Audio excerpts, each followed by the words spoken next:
17 मई साल 1498 ईस्वी को वर्तमान केरल राज्य के कालीकट तट पर समुद्र के रास्ते कुछ नाविकों ने कदम रखा, जिसके बाद मानो हमारे देश भारत की तकदीर ही बदल गई और इसकी कहानी कुछ अलग ढंग से ही लिखी जाने लगी। दोस्तों, ये वो दिन था जब यूरोपियन समुद्री नाविक एवं खोजकर्ता वास्को डी गामा ने भारत की खोज की थी। अब बहुत से लोग सोच रहे होंगे कि भारत का इतिहास तो हजारों साल पुराना है। सदियों से यहाँ पर जनपद, मौर्य साम्राज्य, गुप्ता साम्राज्य और दिल्ली सल्तनत के आदि राजाओं ने यहाँ पर राज किया था। तो फिर कोई कैसे भारत की खोज 1498 ईस्वी में कर सकता है? तो दोस्तों, आपको बता दें, भारत में सदियों से जितने भी आक्रमणकारी जैसे सिकंदर, मंगोल आदि आते थे, तो वह हमेशा भारत को पश्चिमी एशिया से जोड़ने वाले मशहूर रास्ते खैबर दर्रा से होकर आते थे। लेकिन 17 मई 1498 को वास्को डी गामा ने समुद्र के रास्ते यूरोप से भारत के केरल राज्य के कालीकट तक पहुंचकर एक समुद्री रास्ता ढूंढ निकाला था, जिसे ही वास्तव में भारत की खोज माना जाता है। दोस्तों, आपको बता दें, उस समय भारत अपने कृषि उत्पादों के लिए बहुत ही ज्यादा मशहूर हुआ करता था। विशेषकर मसालों जैसे कि काली मिर्च, इलायची, दालचीनी आदि के लिए बहुत प्रसिद्ध था, जिस कारण उस समय भारत के साथ व्यापार करने के लिए यूरोप तथा अरब के देशों के बीच होड़ लगी रहती थी। लेकिन उस वक्त एशिया के प्रमुख देशों जैसे भारत, चीन, म्यांमार आदि के साथ व्यापार केवल स्थलीय मार्ग से ही होता था, जिसे सिर्फ मुस्लिम शासक एवं व्यापारी ही इस्तेमाल किया करते थे और मुस्लिम शासक उस मार्ग से यूरोपियों को व्यापार नहीं करने देते थे। लेकिन जब यूरोपीय लोग भारत में आने के बारे में और यहाँ की दौलत के बारे में सुनते थे, तो वे भारत पहुँचने के लिए और भी उत्सुक हो जाते थे। इसलिए व्यापार मार्ग की समस्या को खत्म करने के लिए कई यूरोपीय देशों ने यूरोप और भारत के मध्य एक समुद्री मार्ग खोजने का प्रयत्न शुरू कर दिया। मगर कई सालों के प्रयासों के बाद भी कोई सफल नहीं हो सका, क्योंकि उस समय यूरोप में समुद्र को लेकर तरह तरह की अफवाहें उड़ती रहती थी। जैसे कि कई लोगों का मानना था, अगर समुद्र में नाव को बहुत दूर तक ले गए तो नाव समुद्र के अंतिम छोर पर जाकर गिर जाएगी। इसलिए कुछ नाविक समुद्र में बहुत लंबा सफर नहीं करते थे। लेकिन फिर 1960 के दशक में पुर्तगाल के शहर सीन्स में जन्मे वास्को डी गामा ने भारत का समुद्री मार्ग ढूंढकर यूरोप के सामने व्यापार का एक नया दौर शुरू कर दिया और हमेशा के लिए इतिहास के पन्नों में अपना नाम दर्ज करा लिया। कैसे शुरू हुआ था भारत को खोजने का सफर? दोस्तों, वास्को डी गामा का जन्म 1960 के दशक के आसपास ही पुर्तगाल के सिंस में हुआ था। उनके पिता एस्टेवा भी एक अच्छे नाविक एवं समुद्री खोजकर्ता थे।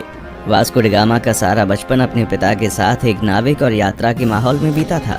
फिर सन 1480 में वास्को डी गामा ने अपने पिता का अनुसरण करते हुए पुर्तगाली नौसेना में वो शामिल हुए। यहीं पर उन्होंने नौचालन का एक एडवांस तरीका और लंबी समुद्री यात्रा करना सीखा। फिर उस समय पुर्तगाल के राजा हेनरी, जिन्हें हेनरी द नेविगेटर के नाम से भी जाना जाता था, उन्होंने उत्तर और पश्चिम अफ्रीका में कई सफल समुद्री यात्राओं तथा खोजों को आर्थिक सहायता एवं संरक्षण प्रदान किया था, जिस वजह से बहुत से नाविक नए नए द्वीपों को ढूंढने की कोशिश किया करते थे। इसी के चलते 1487 में पुर्तगाल के ही एक प्रसिद्ध खोजकर्ता बार्टोलोम डायस ने अफ्रीका के दक्षिणी सिरे तक यात्रा करके ये पता लगा लिया था कि हिंद महासागर और अटलांटिक महासागर एक दूसरे से जुड़े हुए हैं।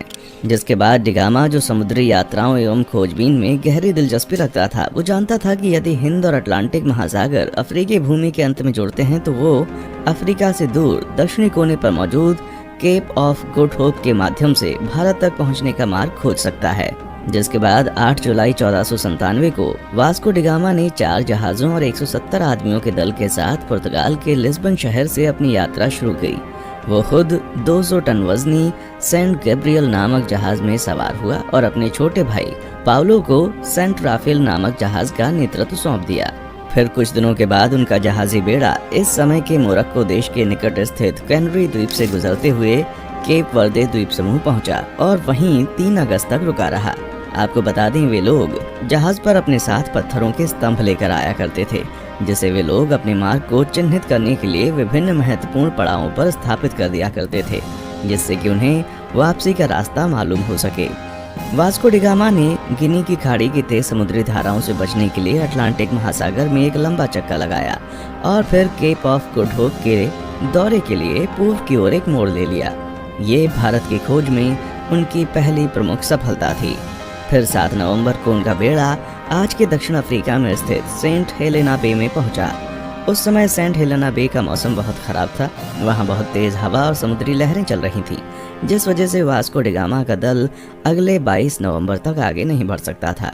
लेकिन फिर भी कुछ दिनों बाद मौसम अच्छा होने पर उन्होंने यात्रा करना शुरू कर दिया और वे केप ऑफ गुड होप पहुंच गए, जहां पहुंचकर उन्होंने इस जगह का अच्छे से दौरा किया। दोस्तों, आपको बता दें, जब Vasco da Gama Cape of Good Hope नामक स्थान पर पहुंचे तो तभी उन्होंने महसूस किया कि उसका भारत तक मार्ग खोजने का सपना हकीकत में तब्दील हो सकता है। और फिर मार्ग को चिन्हित करने के लिए पहले की भांति वहां एक पत्थर का स्तंभ स्थापित किया और फिर आगे की यात्रा की तैयारी करने लगे। केप ऑफ गुड होप के आगे की यात्रा उन्होंने 8 दिसंबर को शुरू की थी और क्रिसमस आने तक वे दक्षिण अफ्रीका के नटाल तट पर पहुंच गए। अलग अलग नदियों को भीतर और बाहर से पार करते हुए डी गामा का बेड़ा धीरे धीरे मोजाम्बिक की ओर पहुंचना शुरू हुआ। इस बीच वे लगभग 1 महीने तक कहीं पर रुके और जहाजों की मरम्मती का काम किया। फिर 2 मार्च 1498 को डी गामा का बेड़ा मोजाम्बिक द्वीप पर पहुंच गया। जब डी गामा अपने दल के साथ मोजाम्बिक की धरती पर उतरा और वहां के निवासियों से मिला तो उन्हें लगा कि ये पुर्तगाली जहाजी भी उन्हीं की तरह मुसलमान है, इसलिए उन लोगों ने उनकी खूब मदद की। डी गामा का मोजाम्बिक में पड़ाव डालना काफी उपयोगी सिद्ध हुआ। वहां उसे समुद्र के किनारे बंदरगाह पर सोने, चांदी तथा मसालों से भरे हुए 4-5 जहाज दिखाई दिए। उसकी मुलाकात ऐसे स्थानीय लोगों से भी हुई जो कभी कभी भारतीय समुद्री तटों की यात्रा करते थे।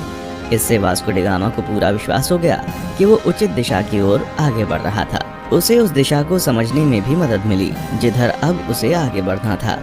फिर 7 अप्रैल 1498 को उनका बेड़ा मोम्बासा में प्रवेश कर गया तथा यात्रा के एक और महत्वपूर्ण ठहराव मोम्बासा के ही मालिंदी में लंगर डाल दिया। मालिंदी में डी गामा की मुलाकात कांजी मालम नामक एक ऐसे गुजराती नाविक से हुई जो भारत के दक्षिण पश्चिम तट के कालीकट जाने का मार्ग जानता था। उस गुजराती नाविक के महत्व को देखते हुए डी गामा ने उसे भी मार्गदर्शक के रूप में अपने बेड़े में ले लिया और फिर अगले 20 दिन तक लगातार हिंद महासागर में चलने के बाद डी गामा को धीरे धीरे भारत के घाट और पहाड़ दिखने लगे। फिर 17 मई 1498 को वो भारत के दक्षिण पश्चिम में स्थित कालीकट के बंदरगाह पर जा पहुंचा। कालीकट में स्थानीय राजनयिकों द्वारा वास्को डी गामा का काफी अच्छी तरह से स्वागत किया गया। वो यहाँ लगभग अगले 3 महीने तक रहा और भारत के बारे में बहुत सारी महत्वपूर्ण जानकारियाँ इकट्ठा करता रहा। दोस्तों, वास्को डी गामा के भारत आने और उसके कालीकट में उतरने के बाद भी कई ऐसी घटनाएं हुई जिसके बारे में अभी भी लोगों में सहमति नहीं हो पाई है, लेकिन हम अपने किसी और वीडियो में उसके भारतीयों के साथ किए गए जुल्म और अत्याचार पर अलग से वीडियो बनाएंगे। इस वीडियो में हम सिर्फ उसकी यात्रा पर वीडियो बना रहे हैं। दोस्तों, यहाँ 3 महीने रहने के बाद वास्को डी गामा 2 साल से अधिक समय की यात्रा करते हुए 18 सितंबर को पुनः लिस्बन लौट आया। इस दौरान उसने लगभग 38,600 किलोमीटर की यात्रा की थी। और दोस्तों, आपको बता दें कि इस लंबी साहसिक यात्रा में उसके कुल 170 साथी थे, जिसमें से 116 की यात्रा के दौरान मृत्यु हो गई थी।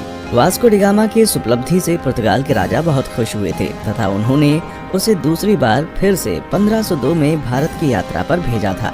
इतिहासकारों का मानना है जब डी गामा विभिन्न प्रकार के भारतीय मसालों और रेशम के साथ अपने देश पुर्तगाल लौटा तो उसने केवल मसाला बेचकर ही यात्रा पर खर्च किए गए पैसों से 4 गुना ज्यादा पैसे कमा लिए थे। दोस्तों, फिर 1524 में वास्को डी गामा की मृत्यु कालीकट में ही तब हो गई जब वो अपनी तीसरी यात्रा पर भारत आया हुआ था और कई इतिहासकारों के मुताबिक उसकी मृत्यु का कारण मलेरिया था। दोस्तों, जब डी गामा ने यूरोप और भारत के बीच का समुद्री मार्ग खोज लिया था तब डी गामा का नाम पूरे यूरोप में बहुत मशहूर हो गया था और उसकी उस साहसिक यात्रा की चर्चा सभी यूरोपीय देशों में होने लगी थी तथा धीरे धीरे अन्य देशों ने भी उसी खोजे गए रास्ते से अपने अभियान भारत भेजने शुरू कर दिए थे, जिस वजह से पुर्तगालियों के बाद डच, डेनिश, ब्रिटिश और फ्रांसीसी भी भारत आना शुरू हो गए थे। उसके बाद आगे के दशक में भारत में जो भी हुआ वो हम अच्छे से जानते हैं कि कैसे भारत इन यूरोपीय देशों की कॉलोनी बन गया। दोस्तों, आज के लिए बस इतना ही। फिर मिलते हैं एक और वीडियो में। तब तक आप हमारे चैनल को लाइक, शेयर और सब्सक्राइब जरूर करें और आप किस टॉपिक पर वीडियो चाहते हैं नीचे कमेंट सेक्शन में आकर बताएं। देखने के लिए शुक्रिया।